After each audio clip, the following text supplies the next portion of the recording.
হলো সোনা, সোনার সন্দেহে ভুল নাই, যার একটি কোনা।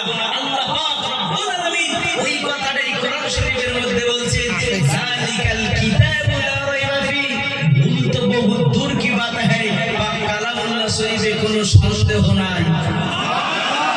সুবহানাল্লাহ নাই, সুবহানাল্লাহ। এত তীব্র আওয়াজ হবে, আমাদের 80% যত আছে আমাদের প্রিয় সনাতনী হিন্দু ভাই, আমাদের সঙ্গে তাদের মতবিরোধ দ্বন্দ্ব আছে নাকি ভাই?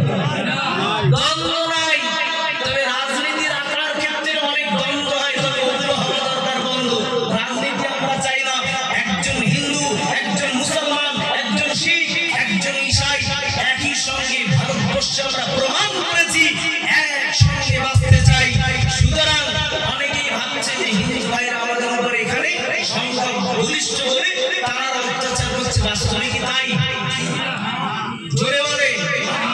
আপনারা আওয়াজ দিচ্ছেন না, মনে মনে করছেন যে না, মনে হয় করছে। আমি একটা এক্সাম্পল দিই, ধরে নেন আপনাদের এখানে সবচেয়ে বড় হসপিটাল কি আছে ভাই?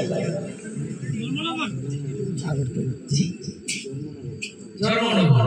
তো ওখানে ওইখানে ধরে নেন যে কটা ডাক্তার আছে, মুসলিম ডাক্তার বেশি না হিন্দু ডাক্তার বেশি? হিন্দু ডাক্তার।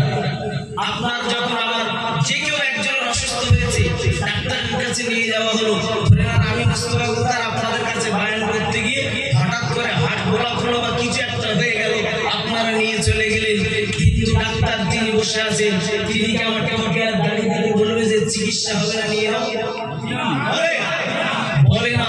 কারণ এ থেকে বুঝে নিতে হবে হিন্দু ভাই সে ডাক্তারি করছে, সে জানে একজন মানুষ, সে জানে একজন মানুষ, তাকে চিকিৎসা করতে হবে। তাহলে হিন্দু ভাইয়েরা সবাই যদি মনে করে যে আমরা মুসলিম যতজন আছে তাদেরকে আমরা ট্রিটমেন্ট করবো না, আপনারা কি আমাদের কলকাতায় নিয়ে গিয়ে ট্রিটমেন্ট করবেন? সম্ভব নয়।